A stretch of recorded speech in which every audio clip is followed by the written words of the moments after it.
நான் முதல்லயே இந்த மாதிரி வைதிக வாழ்க்கை வாழ்ந்தவன் அல்ல. என்னுடைய பெரியவாளெல்லாம் வைதிகர்களாக தான் இருந்தார்கள். அவர்களுக்கு என்னவோ இந்த கலி புருஷனுடைய வேகத்தினால என்ன இங்கிலீஷ் படிப்புல போட்டார்கள். அது இல்லாத என்ன வைதிக படிப்புல போட்டிருந்தால் இந்த மாதிரி நானும் உட்கார்ந்து கதை பண்ணிட்டு தான் இருந்தேன். எவ்வளவோ சந்தோஷமா இருந்திருக்கும். இந்த காலத்துக்கு ரொம்ப வேண்டியது அதுதான் என்று எண்ணியே அந்த கதையை நான் செய்து சொல்லிட்டு இருப்பேன். எவ்வளவு சந்தோஷமா செய்திருக்கலாம். அதற்கெல்லாம் எனக்கு பிராப்தி இல்லை. ஏதோ வேற படிப்பு எல்லாம் படிச்சு ரொம்ப நாள் கடைசியில ராமாயண கதை எனக்கு நமக்கு பெரியவாளெல்லாம் கதை வீட்டுல சொல்லிருக்கிறவா சொன்ன மாதிரி காதலை கேட்டாத்தான் பக்தியை தவிர படிச்ச அகங்காரம் தவிர வேற ஒன்றும் வருதில்லைன்றது ரொம்ப உண்மை. படிக்க படிக்க அகங்காரம் தான் உண்டாருது.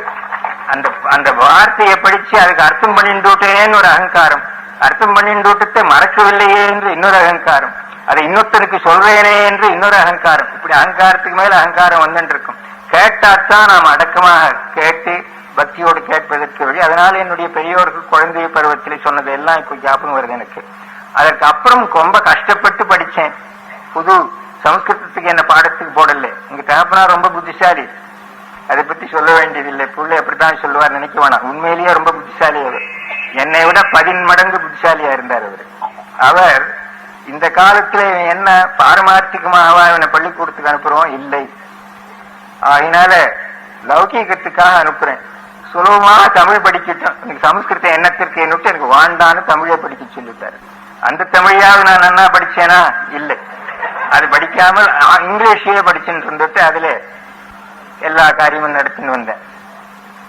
ரொம்ப நாள் கழிச்சு இப்ப ஜெயில இருக்கும் போதுதான் நான் ராமாயண புஸ்தகத்தை எடுத்து கஷ்டப்பட்டு, எனக்கு யாரும் ஒருத்தரும் சொல்லிக் கொடுக்குறவா இல்லை பக்கத்துல, ஒரு பதமாக வால்மீகியை படிச்சுட்டு அதனால தெரிஞ்ச சமஸ்கிருதம் தான் எனக்கு சமஸ்கிருதம் தெரிஞ்சுதான் வைத்துக் கொள்ள வேண்டியது. அது நல்ல புஸ்தகங்கள் எல்லாம் கிடைச்சது. என்னுடைய அதிர்ஷ்டம். ஓய்வும் கிடைச்சது ஜெயில இருக்கும்போது.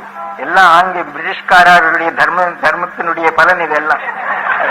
ராமாயணம் நான் படிச்சேன். அது இல்லாமல் ஒன்றுமில்லை, எல்லாம் நன்றா இருந்தால் தேசத்தை என் ராமாயணம் நான் படிச்சிருக்க மாட்டேன். ஏதோ காதலை கேட்டுதான் இருந்திருக்குமே தவிர அதுக்கு மேல கிடையாது. வால்மீகியினுடைய சிம்மநாதத்தை என் காதல விழும்படியாக நானாக படிச்சுன்னு போனேனே, அது வந்ததெல்லாம் ஜெயில படிச்சதுக்காகத்தான். என்னை கூப்பிட்டதுக்காக இந்த கதையெல்லாம் உங்களுக்கு சொன்னேன். உங்களுக்கு நான் இதெல்லாம் ஏன் சொல்கிறேன் என்றால், அனுமார் எப்படி கஷ்டப்பட்டாரோ சீதையின் இடத்திலே தான் உண்மையான பக்தன் தூதன் என்று சொல்லிக் கொள்வதற்கு, அதை போல நானும் இப்போ உங்களிடத்துல கஷ்டப்படுகிறேன். என்னுடைய வாழ்க்கையை பார்த்தால் நீங்கள் நான் பக்தன் என்று நம்ப மாட்டீர்கள்.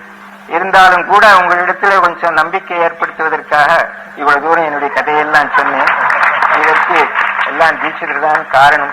தீட்சிதர்வாளுடைய கதை நேற்று அன்றைய தினம் காசா சுப்ராவ் சொன்ன மாதிரி, நேற்று சொன்ன மாதிரி நம்முடைய பாக்கியம் அது தானாக எல்லாம் உண்டா, எல்லாம் பகவானுடைய செயல் என்ற நம்பிக்கை இருந்த பட்சத்துல இந்த மாதிரி அவ இங்க வந்து கதை சொல்வதும், இந்த மாதிரி நானும் அவளும் எல்லாம் சேர்ந்து தினமும் தப்பாமல் வந்து கொண்டிருப்பது, இதெல்லாம் பகவானுடைய செயல், நம்முடைய பாக்கியம். இவ்வளவு அழகாக கதை நமக்கு சொல்லுகிறவர்கள் இன்றைய தினம் ஒரு பெரிய கட்டம். அதற்கு வேண்டிய மரியாதையெல்லாம் செய்வார்கள். இன்னும் அதிகமாக உங்களை நான் நிறுத்தவில்லை. மறுபடியும் என்னை கூப்பிட்டு எனக்கு அவர்கள் கௌரவம் தந்ததற்காக அவர்களுக்கு தனியாக நன்றி செய்தால் அந்த குரல் வரும். அது இல்லை ஏதோ பிராணாயம் மூக்கு மாத்திரம் பிடிச்சிருந்தா போறாது. அதற்கு பிராணாயத்தை சரியாக செய்து அந்த மார்பை அகலப்படுத்திக் கொண்டு பயிற்சி கொடுத்தால் அப்புறம் அந்த ஸ்வரம் தானாக வரும். அதை பற்றி சந்தேகம் இல்லை. இதை ஒன்னும் தெரியாதவன் நான் சொல்லுகிறேன்னு மன்னிக்க வேண்டும்.